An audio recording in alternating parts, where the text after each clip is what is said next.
जहां तरह तरह के राजनीतिक पैतरे और रंग यूपी में सियासी हलचल बनाए हुए हैं। इंडिया गठबंधन में बसपा की एंट्री की खबर पर अलग अलग प्रतिक्रियाएं देखने को मिल रही हैं। कांग्रेस जहां मायावती को साथ लाने की पूरी कवायद में लगी है, तो वहीं सपा के लिए बहन जी का साथ आना सपा की राजनीतिक पीडीए का डीएनए बदलने जैसा हो सकता है। ऐसे में देखना यह है कि इंडिया गठबंधन में आगे के समीकरण क्या तस्वीर बनाते हैं, जिसको लेकर सभी उत्सुक हैं, फिर चाहे वो राजनीतिक पार्टियां हो या फिर जनता। तो आज बात होगी यूपी के नए मेल मिलाप की, मगर उससे पहले देखिए एक रिपोर्ट। भरोसा आप में से कौन दिलाएगा?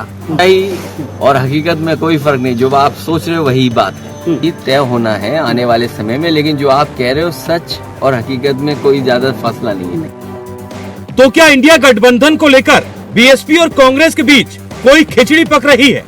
जी हाँ, ये सवाल यूपी की सियासी फिजाओं में तैर रहा है। दरअसल बीएसपी के इंडिया गठबंधन में शामिल होने की सियासी चर्चाओं के बीच अखिलेश यादव ने मायावती पर भरोसे को लेकर सवाल उठाया था। उन्होंने कहा कि मायावती की जिम्मेदारी कौन लेगा। अखिलेश का इशारा मायावती के पाला बदलने को लेकर था। वो ये बताना चाहते हैं कि लोकसभा चुनाव के बाद मायावती बीजेपी के साथ नहीं मिलेगी। इसकी गारंटी कौन लेगा?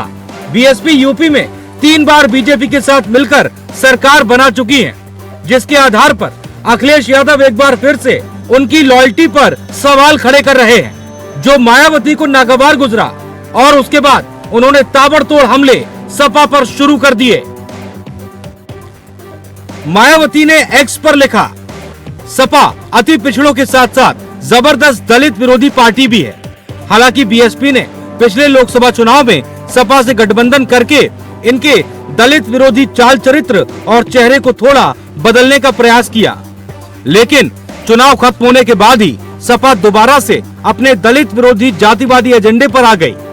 यही नहीं, बीएसपी प्रमुख मायावती ने कहा कि अब सपा मुखिया जिससे भी गठबंधन की बात करते हैं तो उनकी पहली शर्त बीएसपी से दूरी बनाए रखने की होती है। वैसे भी सपा के 2 जून 1995 से घिनौने कृत्यों को देखते हुए उनकी सरकार के दौरान कई दलित विरोधी फैसले लिए गए हैं। बीएसपी प्रमुख मायावती ने कहा, बीएसपी के प्रदेश ऑफिस के पास ऊंचा पुल बनाने का कृत्य भी है, जहां से षड्यंत्रकारी अराजक तत्व पार्टी के दफ्तर कर्मचारियों और राष्ट्रीय प्रमुख को भी हानि पहुंचा सकते हैं, जिसकी वजह से पार्टी को महापुरुषों की प्रतिमाओं को वहां से हटाकर पार्टी प्रमुख के निवास पर शिफ्ट करना पड़ा। दरअसल अखिलेश यादव और मायावती के बीच जुबानी जंग के पीछे सबसे बड़ी वजह एक दूसरे को बीजेपी की बी टीम बताने की है, क्योंकि कांग्रेस का एक धड़ा बीएसपी को इंडिया गठबंधन का हिस्सा बनाने की कोशिश में है। उत्तर प्रदेश की सियासत में इंडिया गठबंधन में फिलहाल कांग्रेस, सपा और आरएलडी शामिल है। यूपी में विपक्षी गठबंधन को लीड करने का जिम्मा सपा प्रमुख अखिलेश यादव के कंधों पर है, लेकिन कांग्रेस भी सियासी नफा नुकसान अपना कर देख रही है। ऐसे में बीएसपी के साथ गठबंधन के पीछे कांग्रेस का एक धड़ा है, जिसे लगता है कि मायावती को साथ लिए बिना बीजेपी को नहीं हराया जा सकता। ऐसे में सपा नहीं चाहती कि बीएसपी को इंडिया गठबंधन का हिस्सा बनाया जाए, क्योंकि 2019 के लोकसभा चुनाव में दोनों ही दल साथ आए थे और चुनाव के बाद बीएसपी ने सपा से गठबंधन तोड़ लिया था। इसके बाद से अखिलेश ने मायावती को बीजेपी की बी टीम बतानी शुरू कर दी। अखिलेश और मायावती के बीच सियासी तकरार ऐसे समय में हो रही है जब 2024 के लोकसभा चुनाव में विपक्षी एकता के लिए कई तरह की कोशिशें हो रही हैं। एक बात तो साफ है कि कांग्रेस को लेकर कहीं न कहीं सॉफ्ट कॉर्नर अपना रही है। मायावती इसलिए सपा के खिलाफ आक्रामक है क्योंकि अखिलेश यादव बीजेपी की बी टीम बता रहे हैं। सियासत में कुछ भी हो सकता है। बिहार में जब नीतीश और लालू फिर से साथ आ सकते हैं, तो मायावती विपक्षी गठबंधन के साथ हाथ क्यों नहीं मिला सकती? इसके पीछे एक बड़ी वजह ये भी है कि ये सारा खेल मुस्लिम वोटों को लेकर है। 2024 में गठबंधन का जो भी दल हिस्सा बनेगा उसकी सियासत खत्म हो जाएगी। 2024 में गठबंधन का जो भी दल हिस्सा नहीं बनेगा उसकी सियासत खत्म हो जाएगी। इसीलिए मायावती ने भी अपना सियासी दांव चलना शुरू कर दिया है, जिससे उनके निशाने पर सपा जरूर है, लेकिन कांग्रेस नहीं। Bureau report, India voice.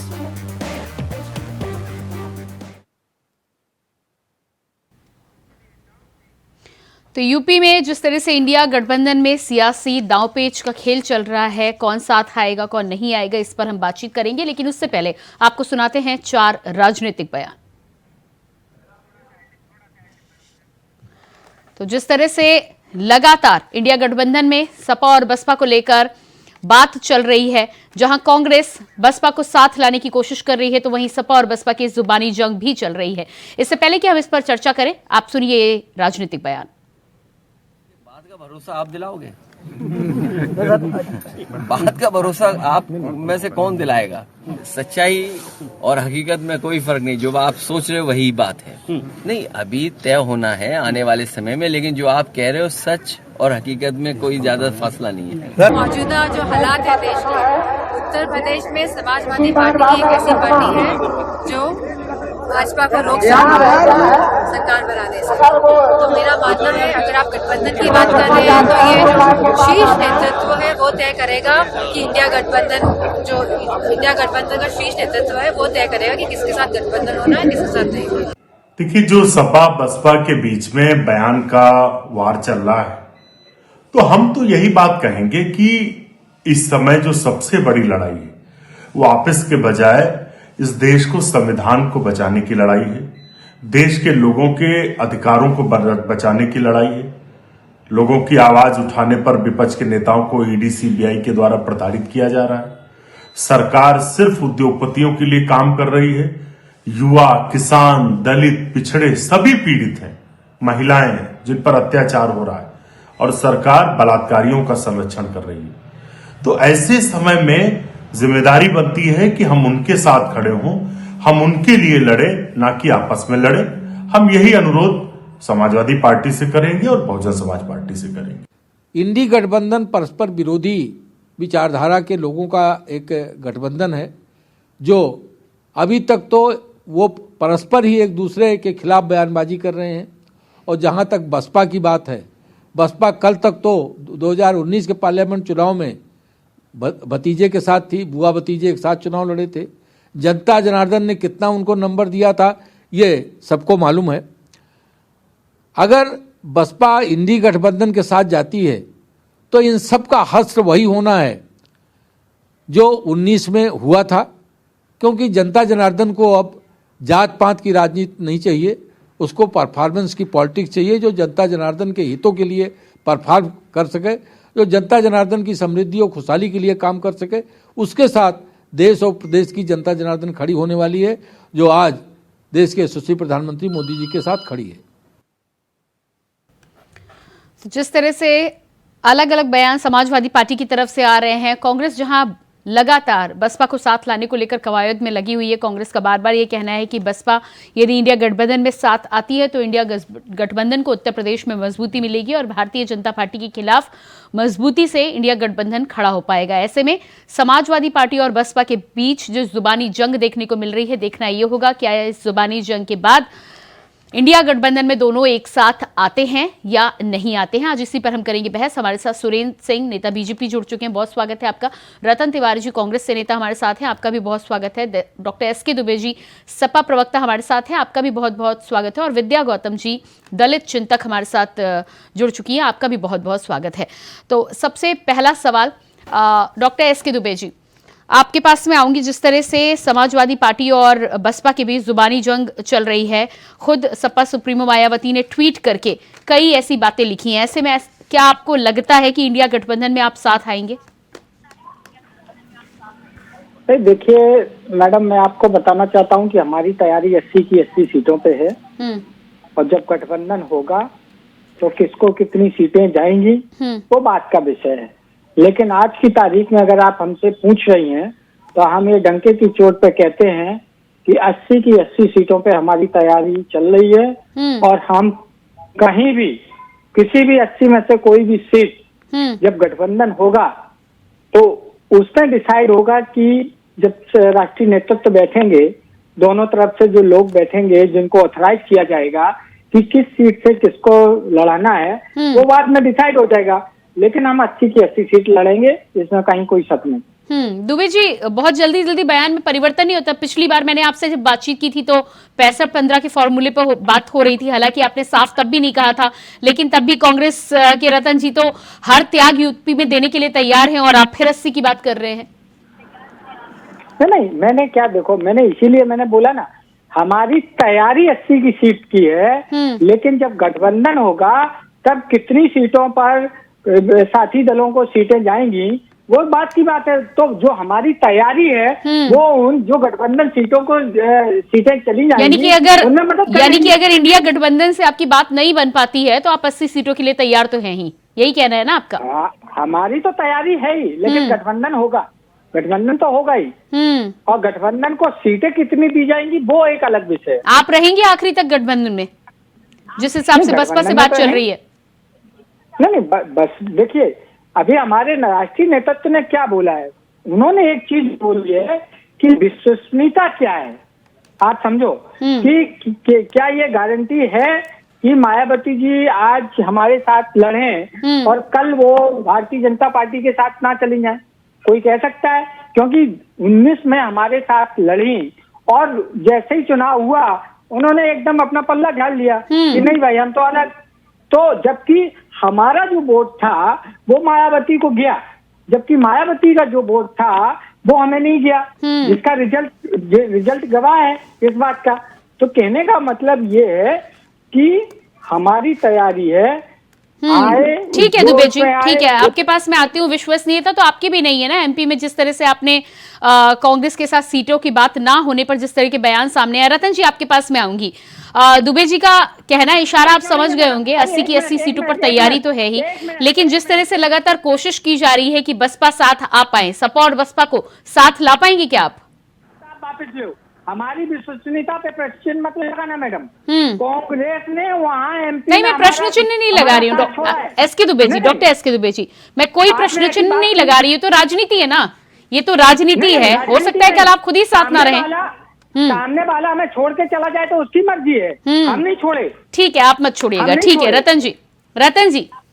देखिए, सबसे पहले प्रियंका जी आपका नमस्कार करता हूँ, मेरे मित्र लोगों का भी नमस्कार करता हूँ जी। अभी एक मैं वीडियो देख रहा था, उसमें अखिलेश यादव जी कह रहे थे कि लोहिया जी ने भी कहा था और हमारे पिताजी ने भी कहा था कि कांग्रेस का साथ कभी मत छोड़ना, हमेशा कांग्रेस का साथ निभाना। वो वीडियो मैंने देखा अभी।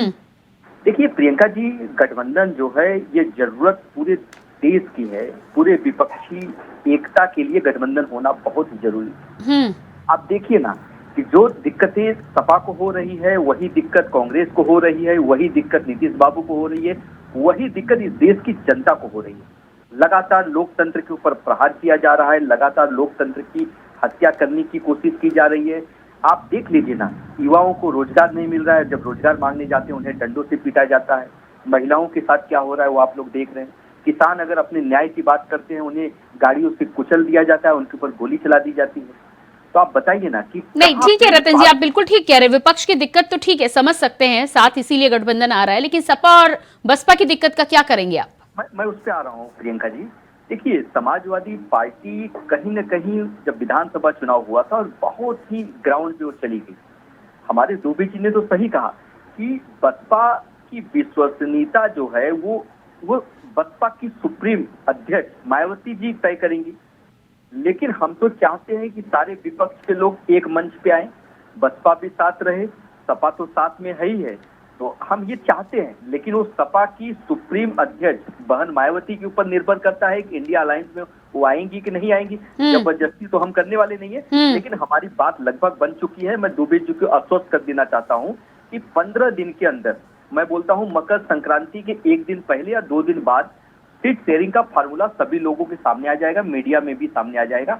हमारे यूपी के प्रदेश अध्यक्ष और प्रभारी अविनाश पांडे जी अभी अयोध्या जा रहे हैं, वहां पे सरयू नदी में नहाएंगे, भगवान श्री राम का दर्शन करेंगे। हम लोग तो एकदम मजबूती से काम कर रहे हैं प्रियंका जी, कोई हमारे यहाँ कोई मतभेद नहीं है। सपा के मित्र बोल रहे हैं हम 80 सीट पे चुनाव लड़ना चाहते हैं, तो हमारे अजय राय जी जो यूपी के अध्यक्ष हैं वो भी तो कह रहे हैं हम 80 सीट पे चुनाव लड़ना चाहते हैं। हर पार्टी अपने संगठन पे काम कर रही है और 80 सीट पे सब तैयारी कर रहे हैं। जब गठबंधन होगा तो हम लोग आपस में तालमेल करके चुनाव लड़ेंगे। ठीक है सुरेंद्र सिंह जी, क्या लगता है आपको? देखिए, सबसे पहली चीज तो ये है कि अगर मुंगेरी लाल का सपना देखना हो तो देखे, इसमें तो कोई दुराई की बात नहीं। और तिवारी जी ने आज एक अच्छी बात कही कि दिक्कत तो सबको हो रहा है, सिर्फ जनता को छोड़ के। नितिन बाबू को दिक्कत हो रहे हैं, अखिलेश बाबू को दिक्कत हो रहे हैं, राहुल जी को दिक्कत हो रहे हैं, सिर्फ जनता को छोड़ के दिक्कत हो रही है इन लोगों को। क्योंकि इन लोगों ने जिस प्रकार से इस देश के अंदर और इस प्रदेश के अंदर अराजकता, हिंसा, दलित को अपमानित करना, ये तमाम चीज जो है दीदी बहन मायावती जी ने आज जो है कल से जो है लगातार ट्वीट पे जो है अपना उन्होंने जाहिर कर दिया है। और ये लोग बात तो करते हैं कि जनगणना कराएंगे, पता नहीं क्या क्या। नहीं, रतन जी तो कह रहे हैं कि 14 दिन में कुछ सामने आ जाएगा। आपको क्या लगता है कि जिस तरह से बयान सामने आ रहे हैं, बातचीत चल रही है, और मायावती जी जो पहले कह रही थी कि अकेले चुनाव लड़ेंगी, क्या इंडिया गठबंधन के साथ जा सकती हैं? नहीं, देखिए, रतन तिवारी जी जो बात कर रहे हैं, ये बात तो ऐसा इनसे पहले भी इनके बड़े नेताओं ने कहा था कि 31 तारीख तक हम ये कर देंगे, हम वो कर देंगे, लेकिन आज कुछ हुआ नहीं है। और जहां तक बात रहा 14 तारीख की, तो आज तो 7-8 तारीख हो ही गया है, 5-6 दिन की और बात है, वो भी देख लेंगे।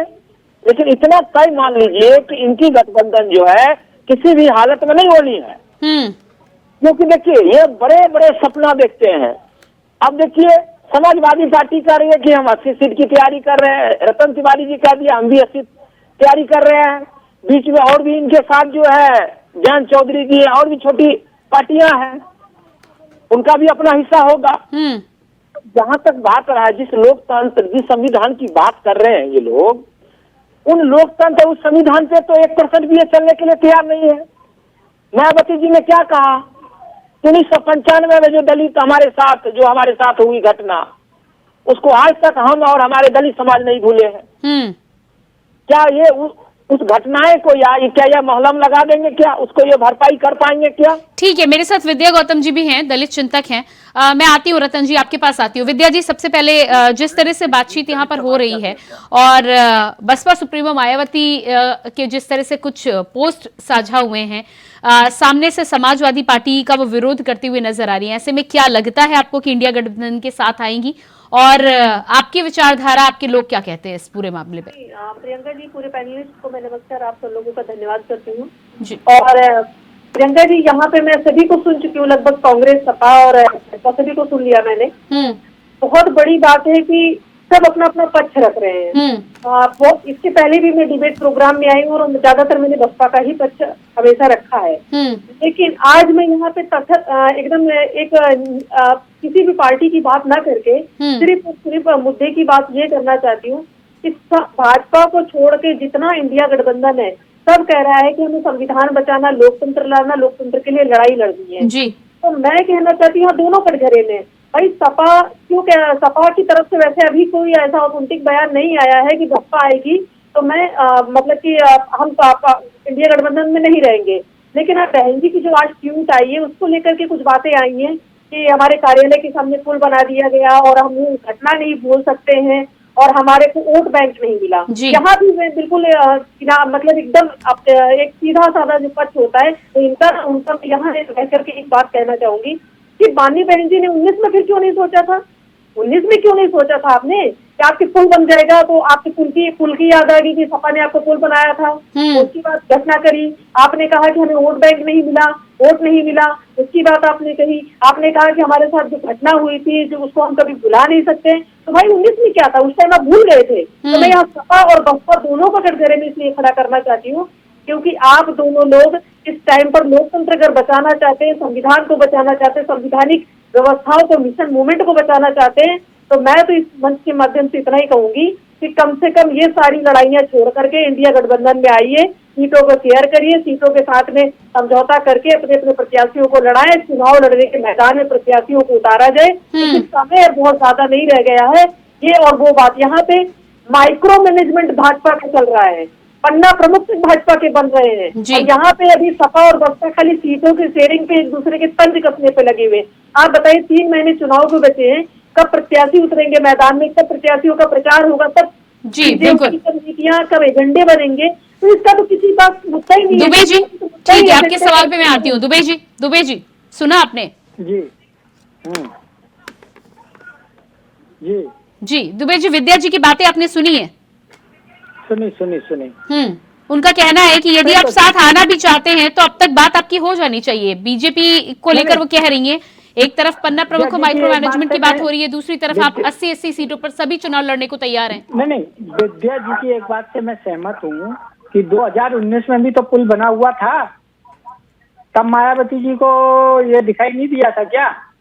जो आज वो असुरक्षा अगर महसूस होती है तो राज्य सरकार को कहें, केंद्र सरकार को कहें, वो एक राष्ट्रीय अध्यक्ष हैं किसी पार्टी की, तो निश्चित तौर पर अगर उन्हें कोई खतरा है तो वो अपनी फरियाद करें, उस पर सरकार को संज्ञान लेना चाहिए। लेकिन मेरे जो 80 सीटों का आपको कहा है, वो हर पार्टी को अधिकार है कि वो अपनी सभी सीटों की तैयारी करे। देखो नहीं तो दुबे जी, इंडिया एक गठबंधन में तो साथ आने की बात कर रहे हैं ना आप, तो यदि उन्हें असुरक्षा हो रही है तो आप उनकी असुरक्षा दूर नहीं करेंगे क्या दुबे जी? नहीं, सुनिए, पहले पूरी बात तो सुन लीजिए आप कि हर पार्टी, चाहे वो राष्ट्रीय पार्टी हो चाहे वो क्षेत्रीय पार्टी हो, उसको ये अधिकार है कि उत्तर प्रदेश के कोने कोने गांव तक वो अपनी पार्टी का विस्तार करने का उसको अधिकार है, बिल्कुल, और अपने कार्यकर्ता बनाने का उसको अधिकार है। तो हमने उसी के बेस पे ये कहा है कि हमारी जो तैयारी है वो 80 की 80 सीटों की है, लेकिन जब गठबंधन होगा और गठबंधन में जब साथी लोगों को सीटें दी जाएंगी तो हमारी जो तैयारी है वो उन लोगों को मदद करेगी जिस पर हमारे साथी लड़ेंगे चुनाव। ठीक है, चलिए माना आपकी बात मैंने मान ली। तैयारी होनी भी चाहिए, यदि बात ना बने तो आपकी कम से कम 80 सीटें तैयार होनी चाहिए। लेकिन मायावती का जिस तरह से ट्वीट साझा आया है और उस पर जिस तरह से आप अपना बयान, अपनी प्रतिक्रिया रख रहे हैं, यदि उन्हें किसी बात को लेकर असुरक्षा है, आपके साथ आने की बातचीत हो रही है, तो आप उस असुरक्षा को दूर करेंगे या पलटवार बयान करेंगे? नहीं, तो हमने इसमें कहाँ पलटवार बयान नहीं, आपका कहना है ना कि असुरक्षा थी तो 2019 में कैसे आए? अब भारतीय जनता पार्टी को उनको बात कहनी चाहिए। अरे ये तो विद्या जी ने जब बोला इसके सापेक्ष में मैंने बोला। मैंने तो पहले जब मैंने स्टेटमेंट दिया मैंने तो यूज नहीं किया ये सब, लेकिन जब विद्या जी ने इस बात को उठाया तब मैं बता रहा हूँ कि उनकी इस बात से मैं सहमत हूँ। नहीं, लेकिन ठीक है, सुर तो आपके मिल रहे हैं ना विद्या जी के साथ। रतन जी, क्या कहना है इस पर आपका? एक तरफ आपने दुबे जी को भी सुना है, दूसरी तरफ आप तमाम पोस्ट भी देख रहे हैं, क्या लगता है आपको, आप कामयाब हो पाएंगे दोनों को साथ लाने में? मैं आपको स्पष्ट कर देता हूँ प्रियंका जी, असुरक्षा की जो बात है अभी तो कोई समझ नहीं पा रहा है। जिस दिन बहन मायावती इंडिया अलायंस के गठबंधन में शामिल हो जाएंगी, ठीक 24 घंटे के बाद ईडी और सीबीआई सक्रिय हो जाएगी। मैं बड़े दावे के साथ आपके चैनल पे बोल रहा हूँ, इसको आप रिकॉर्ड करके रखिए। जिस दिन हमारे साथ वो इंडिया अलायंस में शामिल हो जाएंगी, उसके 24 घंटे के बाद ईडी सीबीआई एक्टिव हो जाएगी। और मैं आता हूँ, हमारे मित्र सुरेंद्र सिंह जी कह रहे थे दलित समाज के साथ ऐसा होता है। अरे सुरेंद्र जी, मध्य प्रदेश में एक दलित के ऊपर पेशाब कर दिया गया, आपकी सरकार थी, क्या कार्रवाई हुई? एक दलित को घसीटते हुए ले जाया गया मध्य प्रदेश की सड़कों पे, क्या कार्रवाई हुई? मणिपुर में 2 महिलाओं को निर्वस्त्र करके घुमाया गया, क्या कार्रवाई की? वहाँ न तो सरकार बर्खास्त हुई, न तो मुख्यमंत्री के ऊपर कार्रवाई हुई, न तो वहाँ पे अधिकारी जो लिप्त थे उसके ऊपर कार्रवाई। 5 सेकंड लीजिएगा, जल्दी से जवाब दीजिएगा जी। देखिए रतन भाई, जिस प्रकार से मध्य प्रदेश की इन्होंने चर्चा की है, क्यों ये राजस्थान और छत्तीसगढ़ कहाँ चले गए? राजस्थान और छत्तीसगढ़ में क्या हुआ इनकी सरकार में? दिन दहाड़े जो है राजस्थान के अंदर किस प्रकार से दलित महिलाओं के साथ, हमारे हिंदू भाई कन्हैया के साथ किस प्रकार से गोली दिन में मार दिया गया था, तब इनकी सरकार है, तब इन्होंने कुछ क्यों नहीं किया? और आज ये कानून व्यवस्था की बात करी या दलित की बात करी है। हमेशा से देखिए समाजवादी पार्टी कांग्रेस जो है हमेशा से हर समाज के लोगों को अपमानित करने का काम किया। भारतीय जनता पार्टी एक ऐसी पार्टी है जिन्होंने हर समाज के लोगों को सम्मान देने का काम किया है। ठीक है, आप सभी का मैं बहुत बहुत धन्यवाद देना चाहूंगी। समय मेरे पास नहीं है, मुझे जी डॉक्टर एस के दुबे जी, विद्या जी, रतन तिवारी जी और सुरेंद्र जी, आप सभी का बहुत बहुत धन्यवाद। तो जिस तरह से उत्तर प्रदेश में एक बार फिर से अलग अलग पार्टियों की विचारधाराओं के साथ ही साथ अलग अलग बयान भी साझा हो रहे हैं, अब देखना ये होगा कि इन तमाम बयानों के बीच में इंडिया गठबंधन में क्या सभी एक बार फिर से एकजुट होकर विपक्ष के एक होने की जो बात कर रहे हैं वो सपना साकार हो पाता है या नहीं। फिलहाल हमारे इस खास कार्यक्रम में इतना ही। खबरों के लिए बने रहिए इंडिया वॉइस के साथ। मुझे दीजिए इजाजत, नमस्कार।